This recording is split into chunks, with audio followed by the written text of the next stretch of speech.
Industri hotel di Balikpapan di tahun ini banyak mengecap rezeki nomplok. Beberapa kegiatan besar di IKN membuat Balikpapan, kota besar terdekat dengan ibu kota Nusantara ini jadi sasaran. Maklumlah pembangunan di IKN masih belum selesai, hotel-hotel pun masih dibangun. Maka tak heran banyak orang yang memilih menginap di Balikpapan walau kegiatannya di IKN. Apalagi akses Balikpapan ke IKN pun terus dibangun, hingga jarak tempuh Balikpapan IKN bisa kurang dari 1 jam saat jalan tol selesai dibangun.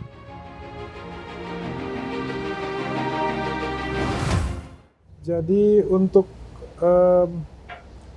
bisnis perhotelan di Kalimantan Timur pada umumnya dan di Balikpapan pada khususnya, untuk saat ini memang pada saat progres IKN sangat terbantu, dan juga dilihat dari bisnis perhotelan ini sendiri juga sangat positif tren ya. Beberapa kegiatan yang menunjang dari proyek IKN ini berhasil membantu beberapa hotel di Balikpapan untuk meningkatkan okupansi atau tingkat hunian kamar mereka dari segi kamar dan juga dari segi MICE. Nah, memang beberapa hotel terdampak lebih besar karena mereka mungkin mempunyai beberapa fasilitas yang mana dapat memfasilitasi beberapa kepentingan daripada grup itu sendiri, seperti tipe kamar, fasilitas meeting, dan juga fasilitas-fasilitas lainnya seperti offset catering, F&B, dan segala macam. Jadi geliat-geliat ini yang sangat membantu tren positif hotel di Balikpapan itu sendiri. Untuk saat ini dibanding tahun lalu kita ada peningkatan sekitar 10% dari tingkat okupansi atau tingkat hunian kamar dari periode tahun lalu. Jadi semakin kesini semakin meningkat. Dan saya percaya ini akan terus meningkat seiring dengan progres dari IKN ini sendiri. Dan juga kami tetap berbenah untuk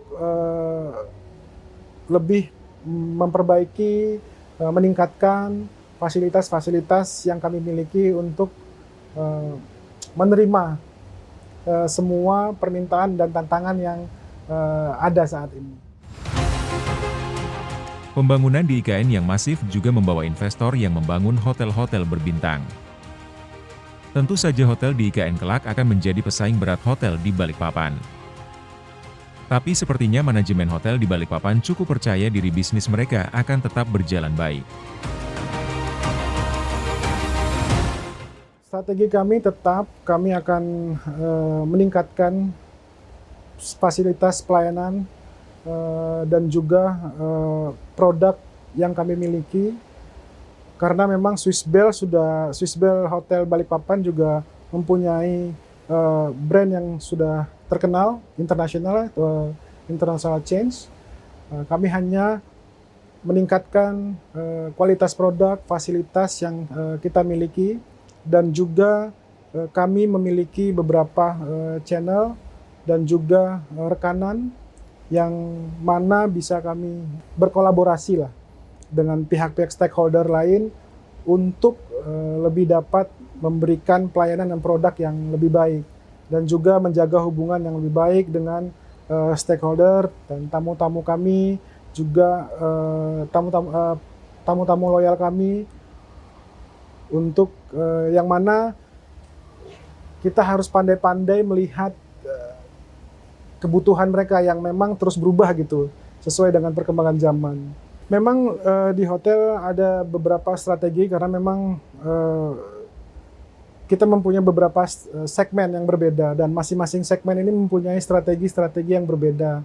Salah satunya contoh yang lagi happening saat ini adalah masa-masa liburan anak sekolah. Kemarin-kemarin yang sudah kita lakukan untuk ikut serta dalam memeriahkan liburan sekolah ini adalah paket school holiday yang kita gaungkan.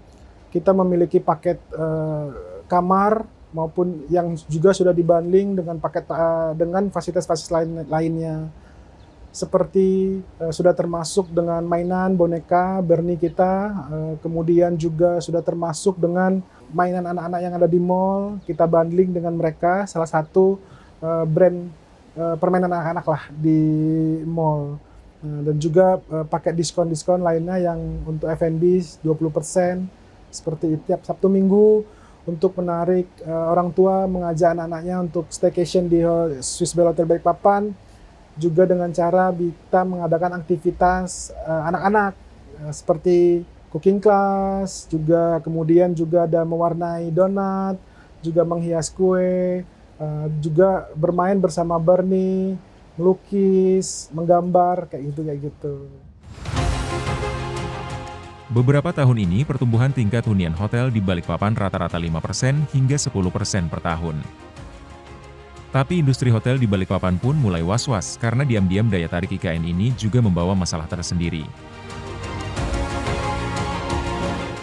Jadi geliat IKN, persiapan IKN ini membawa berkah maupun membawa keuntungan bagi kami, bersamaan dengan membawa tantangan juga bagi Kota Balikpapan sebenarnya.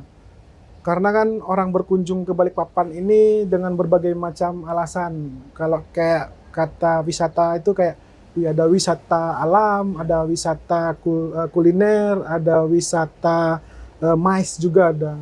Memang IKN ini menjadi magnet buat kita untuk orang tamu-tamu dari luar untuk berkunjung ke Balikpapan. Tetapi juga ada tantangan, ada situasi tantangan yang membuat teman-teman yang di luar Balikpapan berpikir lagi untuk mengadakan event, mengadakan meeting di Balikpapan. Ini sumbernya dari teman-teman corporate juga dan juga beberapa government juga, yang memang salah satu alasannya adalah budget wise. Jadi pertimbangan budget, terutama salah satunya adalah tingginya harga tiket pesawat yang menuju ke Balikpapan.